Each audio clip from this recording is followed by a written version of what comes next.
welcome to this video. This is Pema Yangzom. I have read more than 300 books so far. So today I'm gonna share my story and a book review on one of my favorite books. If you are interested, please continue watching this video and subscribe to this channel. When I was a kid, I was not exposed to internet, video games, and social media. Both of my parents were farmers, uneducated, and I grew up in a very remote village. But that doesn't mean that I didn't learn anything. I was at least exposed to something. Folktales, which I often used to hear from my parents and grandparents. I loved listening to those stories.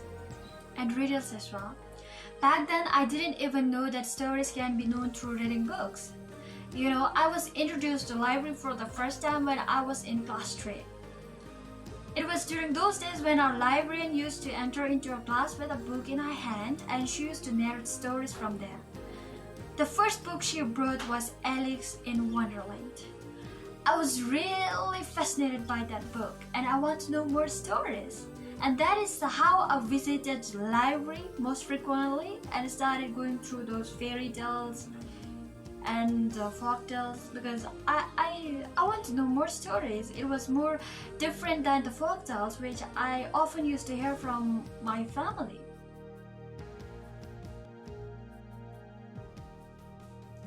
But the most dramatic change happened when I was in class 8. That year was observed as National Reading Year and we were given enough time to read. Our teachers told us to keep record of the finished books and the one who have read the maximum will be rewarded. I was excited with this challenge and I wanted to win the competition. So I started reading all sorts of books like Goosebumps, Famous 5, Secret 7, Harry Boys and Puffin Classics.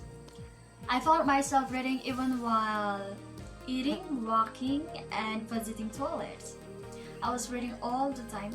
My parents told me to stop reading books and to focus on my studies and some of my teachers even scolded me. But I never listened because it became a part of my life. I didn't win any awards that year, but you know, the ability to read more books and the different worlds I've experienced through reading those books were more than enough for me.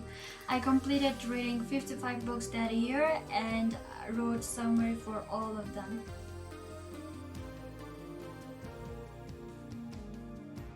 When I was in high school, I didn't have many friends and I was alone most of the time, but I was exposed to new books like thriller and young adult fiction. Since then, I've always read more than 40 books every year and I never left a week without reading a book. For these past 7 months, I have completed reading 68 books and I'll share you one of my favorite books.